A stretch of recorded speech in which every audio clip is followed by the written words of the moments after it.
Let me tell you something strange about silence in the digital age. We live in a world where almost everything is shared. Birthdays, coffee cups, sunsets, tears, laughter, even pain dressed up with filters. Yet, some people stay completely invisible. They scroll quietly, observe deeply, but rarely, if ever, post. You might even know someone like that. Maybe you are someone like that. And here's the question that always lingers in people's minds. Why? Why would someone choose to stay unseen when the whole world seems to be shouting for attention?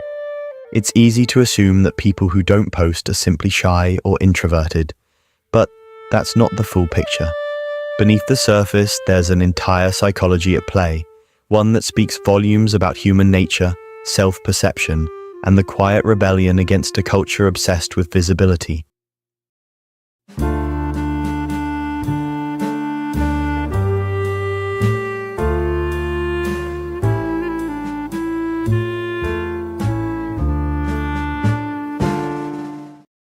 See, for some people, silence is not emptiness, it's control. It's the power to choose what the world doesn't get to know. Because whether we admit it or not, social media has subtly reshaped how we define ourselves. It rewards display, it praises noise, and yet those who stay in the shadows are often the ones who see everything most clearly. They watch without needing to interrupt. They think before reacting. They analyze before judging. Psychologists have found something fascinating. People who refrain from posting frequently often score higher on traits like self-restraint, introspection, and emotional independence. They tend to be less influenced by social comparison and external validation. In other words, they aren't trying to prove who they are. They're trying to understand it. And in a world drowning in performances, that's rare.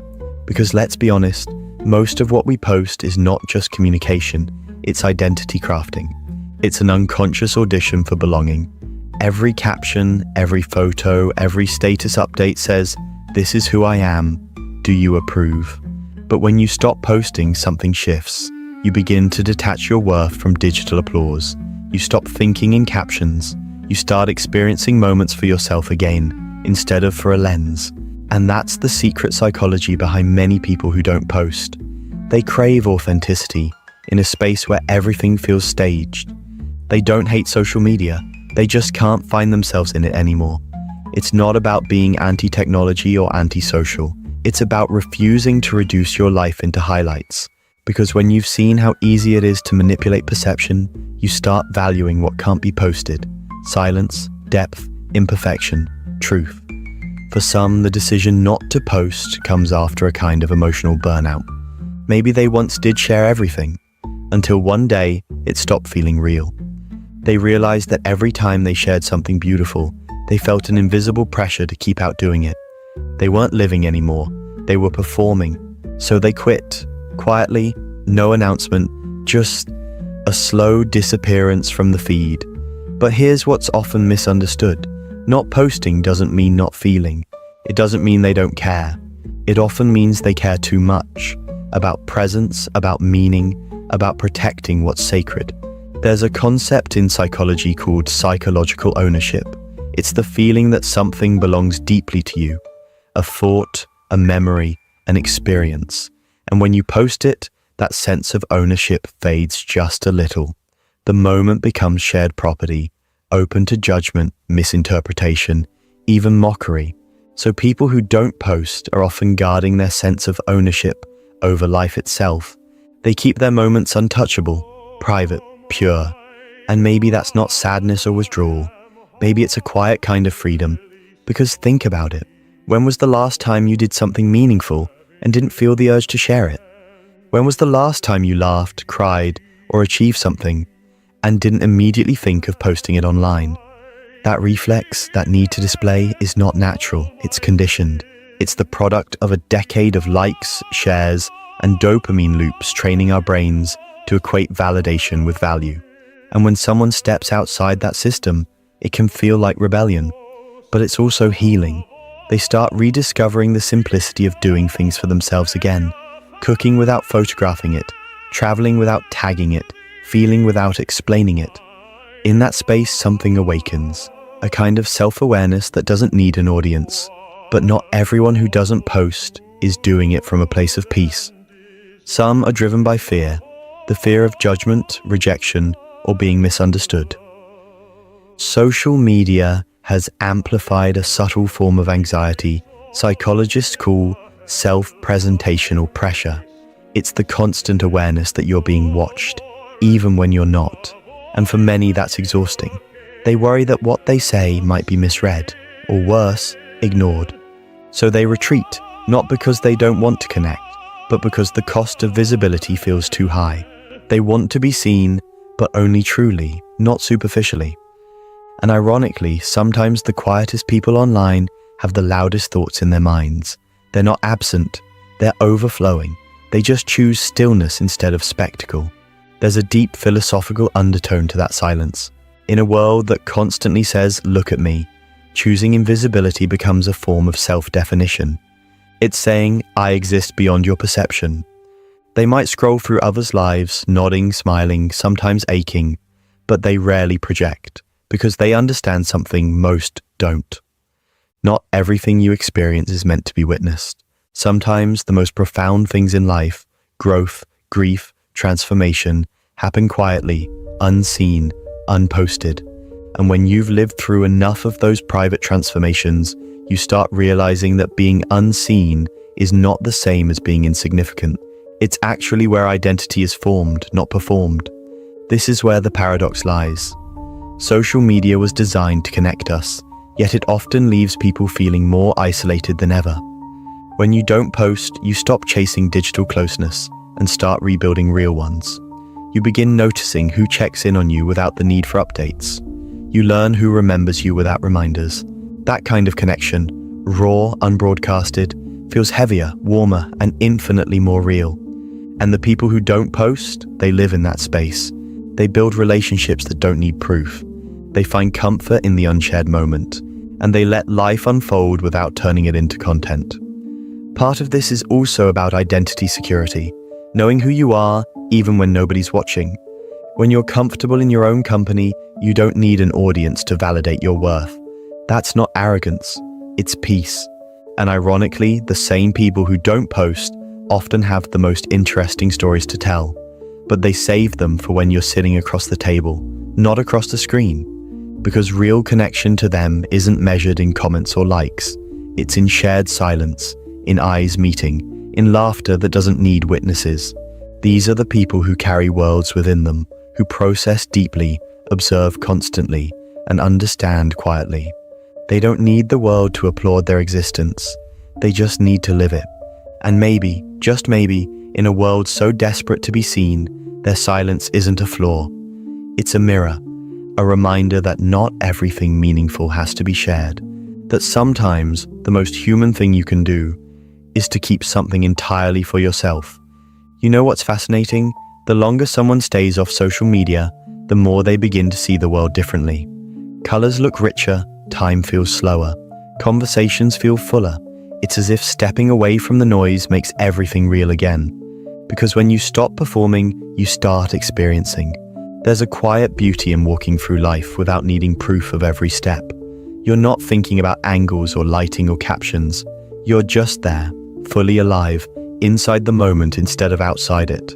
And that's something social media rarely lets us do anymore. But the psychology behind this goes deeper than preference or taste.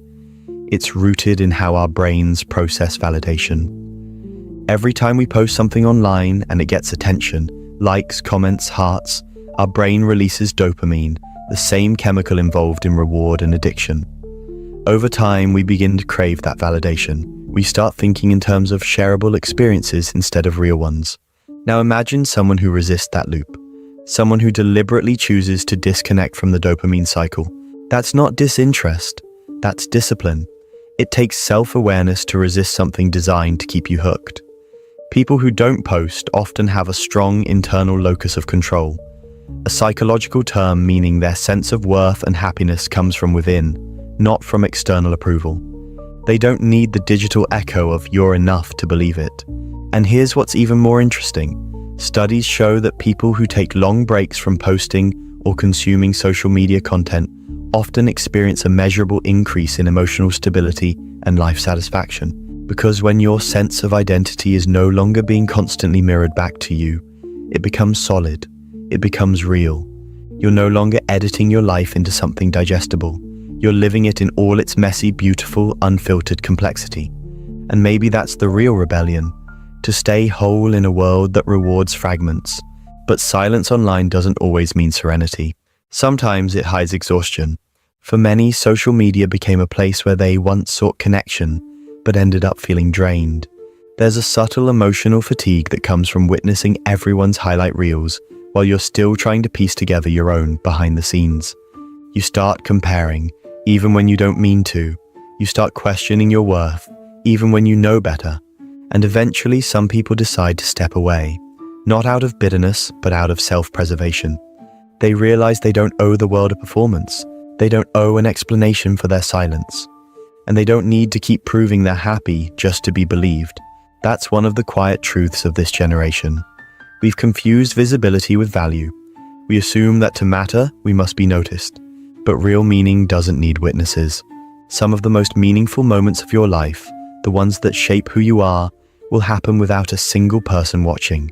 No cameras, no captions, no audience, just you.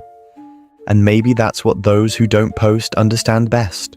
They know that privacy is not loneliness, it's intimacy with yourself. Because when you stop broadcasting every thought, you start hearing your own again. You start reconnecting with the parts of you that got lost in the noise, your quiet desires, your unspoken fears, your inner compass. And that's something profoundly spiritual in today's world. It's not a withdrawal, it's a homecoming. Of course, it's not always peaceful. There are moments of doubt, of wondering if silence makes you invisible, if you're falling behind while everyone else is performing progress. But with time, you start noticing something beautiful. Your worth doesn't disappear when nobody's looking. It's still there, steady, like the hum of a quiet room after a storm. And maybe that's what real confidence looks like. Not the loud declaration of self online, but the calm assurance of self offline. Some people say, if you didn't post it, did it even happen? But the truth is, things that shape you most rarely make it to the feed. Your growth, your heartbreaks, your private victories, your quiet acts of kindness, they live in memory, not media. And maybe that's enough. When psychologists talk about authentic self-expression, they emphasize congruence, the alignment between who you are inside and who you show to the world. But in the age of filters, that alignment is constantly distorted.